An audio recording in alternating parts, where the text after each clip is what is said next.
Balitang balita sa buong Kamanila na isang malaking pagtitipon na magaganap sa huling araw ng Oktubre. Lahat ay aligaga at labis na naghahanda para sa magkikipagsosyalan sa nasabing pagtitipon.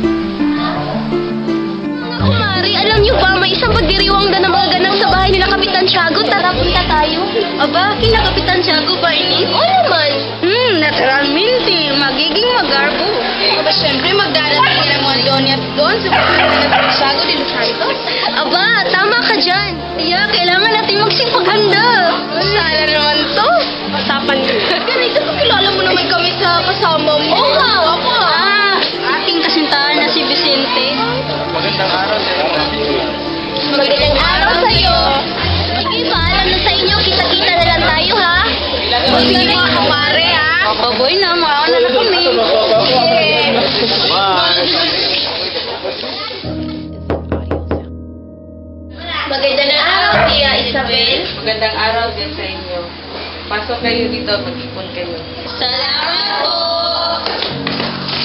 Wow, napaganda naman dito. Ako dito. Oo nga, no?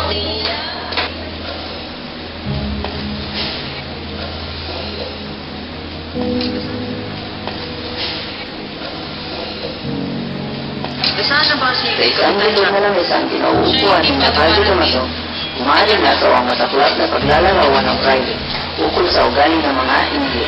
Dahil kailan, wala tayong kwenta ang mga Indio na yan. Mahigit 30 taon ako nanilbihan sa bayan ng San Diego. Ang buhay ko bilang pari, nasusubaybayan na nila. Ngunit ang ako'y ministino sa iba, kakaunti na lang ang nakatid sa akin. Mga walang modo. Totoo ba yan, pare Damaso? Oo.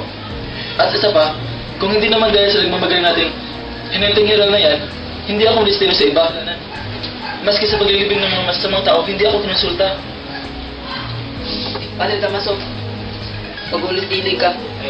Nasa bubong tayo ng mga Indio. At hindi ka naman siguro nag-aamon ng away, hindi ba? Oo nga ho, at sa pagkakaalam ko, wala ho kayo sa tunay na pangyayari. Padre Damaso, dito sa bayan ng San Diego, inilibing ang bangkay ng napakaralang na taong iyon. Pero di pa rin ito nagbigay alam. Alam niyo namang may atraso sa akin ang lalaking iyon. Hindi niyo na ba naisip ang pangalan ng Cura Paroko? Cura Paroko? Sapagkat mabait ang taong iyon, hindi siya makasalanan kagaya na iniisip mo. Ngunit Padre Damaso, tagapin niyo na napabuti kayo sa lipat ninyo. Napabuti? Baka naging daan para mawala ang pananalig sa inyong Diyos. Anong nangyayari dito? Hindi munting pagkaintindihan nito. Magantay na lang tayo ni Kapitan Tiago. At sa kalagitnaan ng pag-uusap nila, dumating na nga si Kapitan Tiago, hawak ang kamay ng isang binatang nakaluksak. Mga kaibigan, ipinatawag ko kayo sapagkat merong importanteng tao na nais ko ipagkalala sa inyo. Siya ang anak ng yumaon, kaibigan natin lahat, si Don Rafael Ibarra. Ang anak ni Don Rafael Ibarra, si Crisostomo Ibarra, mula sa Europa. Magandang gabi ho. Nagagala pa po kayong makilala. At ikaw pala ang anak ng isang magiting na si Don Rafael Ibarra. Ako nga po, senyor. Maupo ka muna. Maupo ka. Alam mo, Ibarra, ang iyong ama ay isang napakabait at napakabuting tao. Sana mapunta sa iyo ang kabutihan ay pinagkait sa kanya. Sana nga po, Tenyente. Magandang gabi ho. Hindi ho ba kayo si Padre Damaso? Ang matalik na kaibigan ng aking ama. Oo, ako nga si Padre Damaso. Ngunit sa tingin ko hindi ako ang tinutukoy mo. Kailan may hindi ako naging matalik na kaibigan ng iyong ama? Pasensya na ho, Padre Damaso. So inyo, kumain na tayo lahat.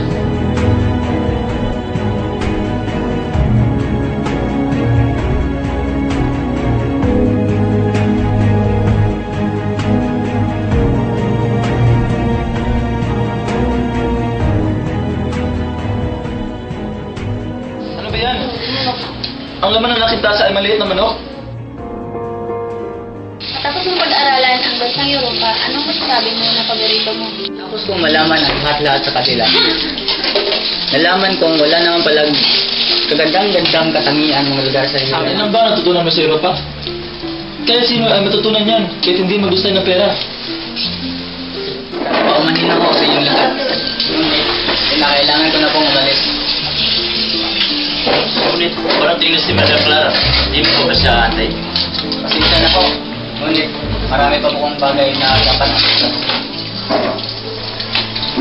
Hindi alam ni Ibarra kung saan siya pupunta. Naglalamig sa kalsada at siya'y walang tiyak na matutuluyan. Wala pa rin Kaya nagbabago sa naman inyong bayan. nagmasad-masad siya sa Andyan pa rin ang nagsusurbetes at Sa may nagtitinda ng simbahan, kabanin. inaalaala na Ang matindahan ng mga isip. alaala At iba sa pa. kanilang isang bayan. Ay, kayo ho pala, Teniente. Pasensya na, Ibarra. Ngunit gusto lamang kitang sabihan na ikay mag-ingat. Pag-ingat po saan, Teniente. Kagaya ng ama ko, ako ay walang kaaway.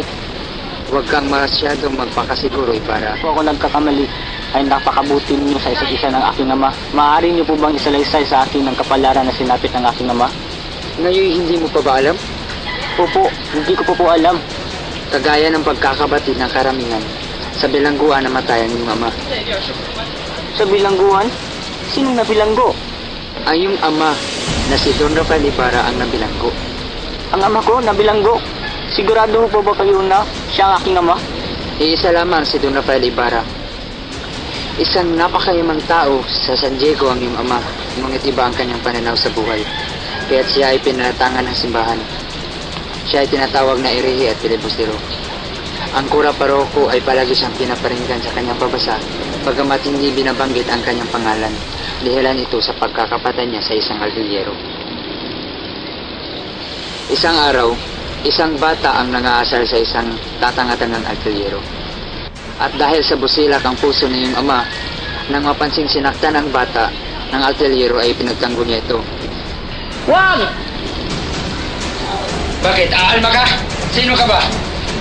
Sino ka?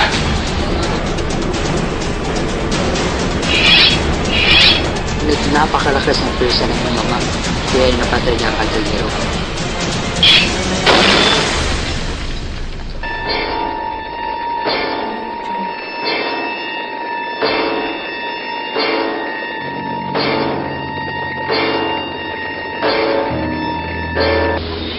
Dahil dito ay nakulong ang iyong ama sa kulungan. Pinaratangang Erehi at Pilibustero at sa bilangguan din ay namatay. Bakit ganito kasaklap ang nangyari sa aking ama? Nasa iyo ang pakikiramay ko, Ibarra.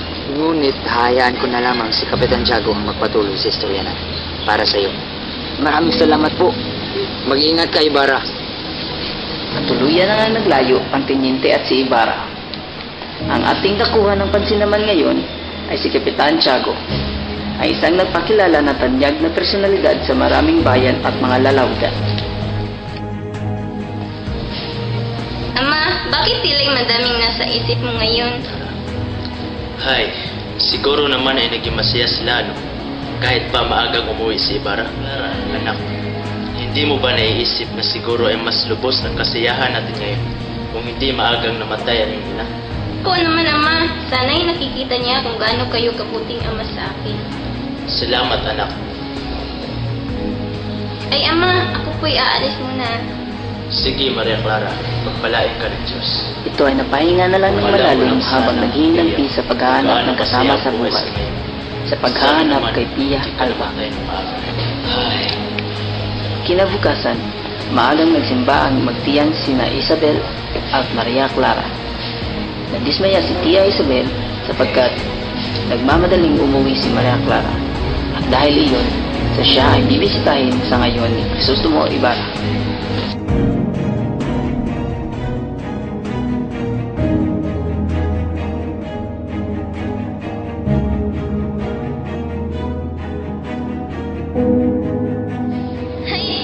Napakaganda po ng araw ko ngayon sapagkat ay bibisitahin ako ng pinakamamahal kong nilalang sa buong sandaigdigan, si Crisostomo Ibarra. Ay nako, totoo yan Iha. Hindi ko nga po maintindihan kung bakit labis na kabado ako eh. Samantalang magkababata naman kami. Buti pa noon sa biyatyaryo, maaari niya akong bisitahin at hindi ako nanginginig. Talaga?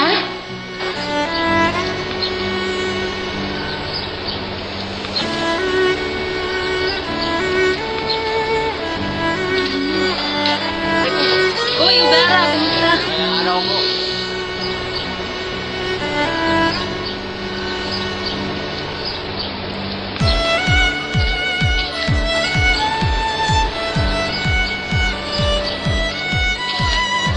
Nandito na siya. Ha?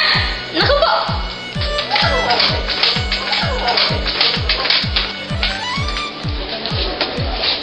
gusto mo. Buti naman ang naisipan mong dalawin ang aking anak. Ay nako, kung alam mo lang kung gaano kaligaga si Maria Clara sa kahihintay sa iyo. Nako, nakakatuwa naman yan. Teka, nasaan nga ba siya? Oo nga. Nasaan nga ba si Maria Clara? Sandali lang, mukhang alam ko kung nasaan ang batang iyon.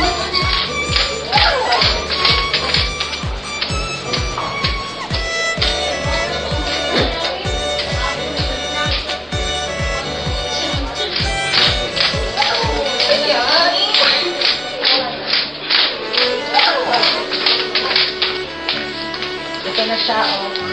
Kumusta ka, Maria Clara? Mabuti naman si gusto mo. Katagalin natin.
Padre Damaso na nakakunot ang noo at tila mayroong namang kaaway. Hindi siya nagkamali doon. Papunta si Padre Damaso sa bahay ni Kapitan Tiago. Magdalaw kayo. Kailangan ka mag-usap, Kapitan Tiago. Bro, gusto muna tayo sa ngayon buwan.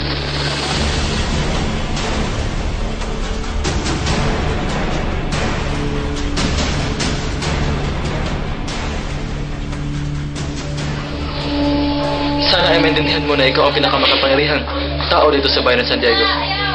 At dahil sa nagdala pangkapangyarihan mo, nasa iyo ang panagay ng tuwa sa lahat ng tao.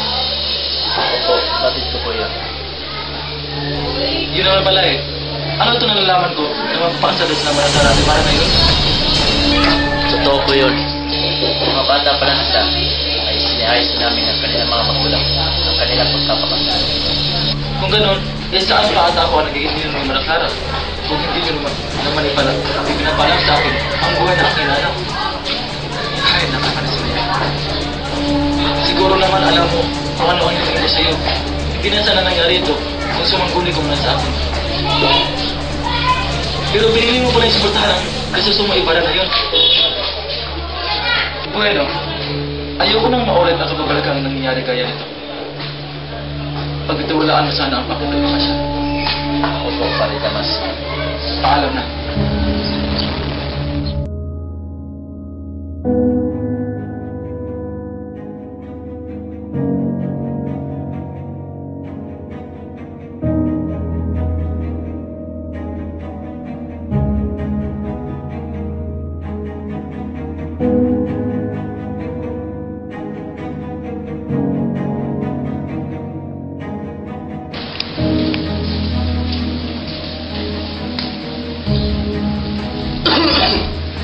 Magandang araw sa iyo, pare Sibayla.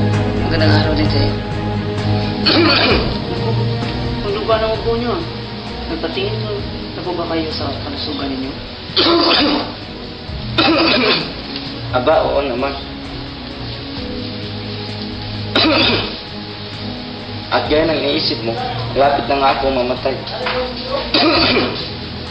Sa tadanda pong ito, ano pa bang tatagal ko sa operasyon? Siguro naman ay kabayan na ito sa mga taong pinanirapan ko. Huwag ka naman magsabi ng ganyan. Bakit hindi? Totoo naman ang lahat ng yun.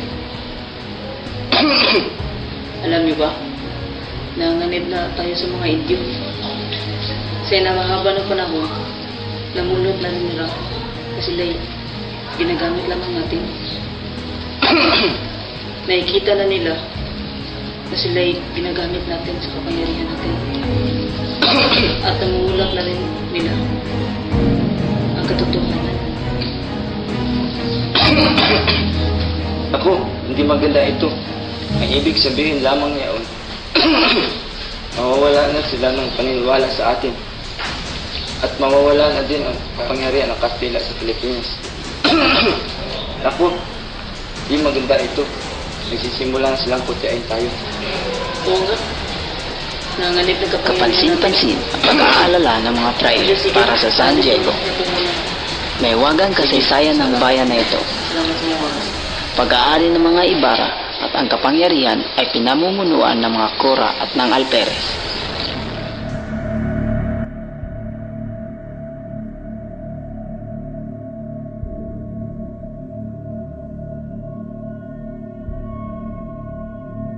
Hindi ka ba natakot yung inukay mo yung bangkay? Paano hindi? Nanginginig ang pustakot eh. Bakit kasi kailangan mo pang hukayin ang bangkay na yan?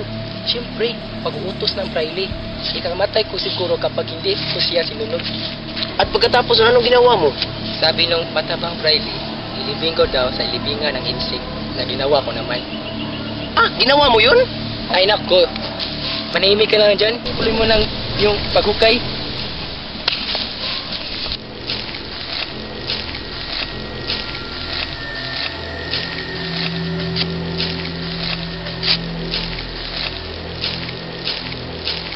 Magandang araw ho. Magandang araw din. Alam niyo po ba kung nasaan nakalibing ang aking ama? Oo. Ilagyan ko ng malaking krus iyon para maging marka ng kanyang libingan. Asan ba talaga ang bangkay ng aking ama? Akala ko ba alam mo kung nasaan libingan niya? Hindi ko rin po maintindihan kung bakit nawala ang bangkay ng iyong ama. Ang pagkakaalam ko, parang doon.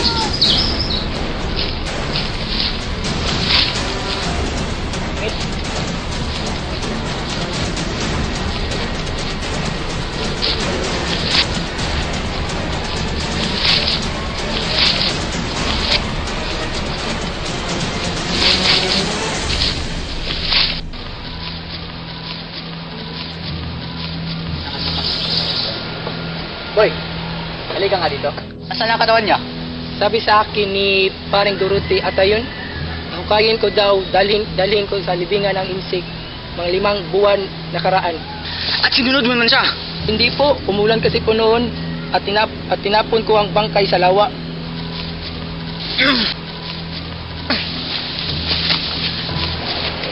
Nabuo ang galit sa puso ni Ibarra, kaya siya ay malungkot na tumalikod at umalis.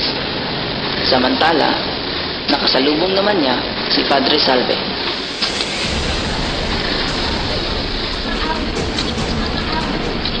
Ikaw, anong ginawa mo sa aking ama?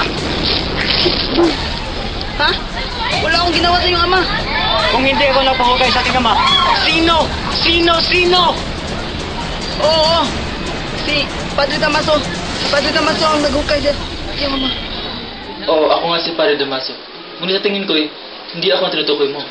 Kailan may hindi ako naging matalik na kaibigan ng iyong ama. Nangiya! Nung makauwi na si Ibarra, hindi niya napigilan ang umiyak dahil sa paghihinagpis. At sa itaas naman ng simbahan sa San Diego, ang magkapatid na sina Crispin at si Basilio ay nagtutunog ng kampana. Tama na ngayon, Crispin. Tingnan naman na tayo. Kapatid, isang pagtunog lang. Kung hindi, papagalitan naman ako sa Kristan Mayor.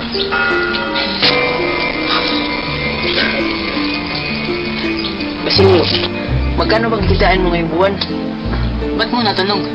Kasi ikaw sana pababayarin ko doon sa pirang inakusan na linakaw ko. Hindi na po pwede, Crispin. Sa 2 beses na napagalitan ako, siguradong 2 piso na lang kikitain ko ngayon. At saka, sinabi na ng mga paili ang halaga ng inakusang ninakaw mo. 32 piso. Ngunit hindi naman ako nanakaw eh. Kung nalaman ni Inay ang tungkol dito, panigurado magalit siya. Ay, bakit ganito na lang palagi ang buhay? Huwag ka nang umiyak, Crispin. Kahit anong mangyari, ipaubayan mo na natin sa Diyos at magiging matatag ka. Huwag kang mawala ng pag-asa. At dumating ang Sakristan Mayor at nakita silang nagpapahinga. Hoy, Basilio! Sa dahil hindi mo napatunog ang kampana sa tamang oras, babawasan kita ng 2 riles. At ikaw naman, Crispin, hindi ka makakauwi hanggat hindi mo binabalik ang pirang ninakaw mo. Tindahan yung 2 yon? Hindi naman nagkurumnakaw eh! Anak ni sinungaling! Itong sa'yo! Sa kanilang tahanan, nagaan sa kanilang para sa pagtinig ng mga anak. Ito ng mga masasarap na putahe.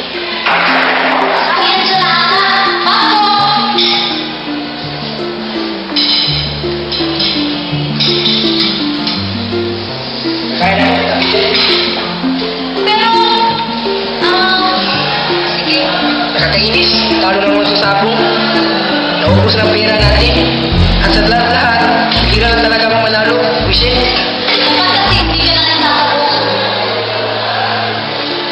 Nasaan ba ang mga anak mo? Ang mga anak natin, hindi ko alam eh. Sigurado mapapauwi ko sila. Ay, alis na lang ako.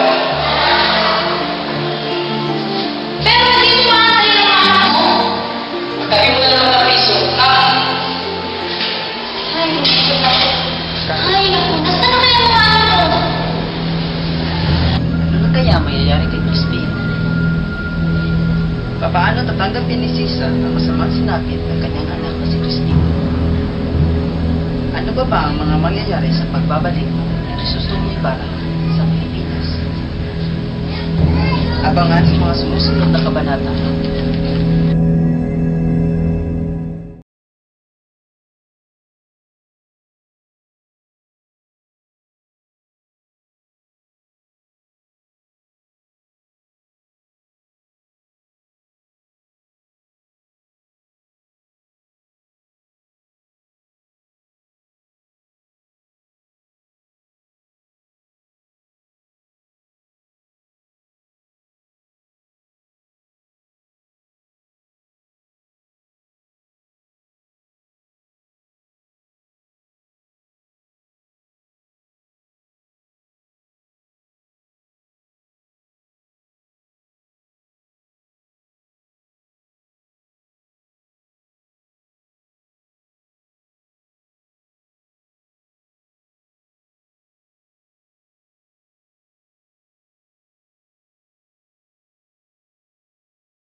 mo. Ang sinabi ng matambang private, ililibing ko daw ang kalibingan ng mga insect. Tarong agbasa, may tarong agbasa. Magkanga ka to. Atuloy ka dito. Doon ka tanaw sa iyang tanaw dito ba? Ano, may pa, saging na doon. Kala pag shizmut, lain kita na ang shizmut. Ay, lagi kay bukid badibado yung gurigod. Makita ano kung now? Kuwan ra ba ko? Hadlo ka. At pagkatapos, anong ginawa mo? Sabi nung matambang private, ilibing ko daw sa libingan ng insect na ginawa ko naman. Ginawa mo yun?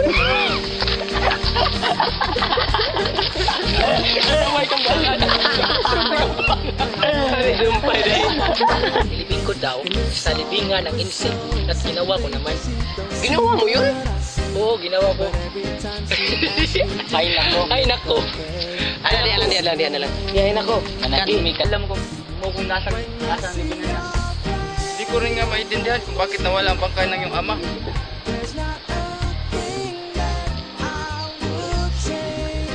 Ika. Hindi ko maintindihan kung bakit nawala ang bangkay ng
Mas may reaksyon mo ba nga ka? Gangnam Style. 낮에는 따사로운 인간적인 여자 커피 한 잔에 여유를 아는 품격 있는 여자 밤이 오면 심장이 뜨거워지는 여자 그런 반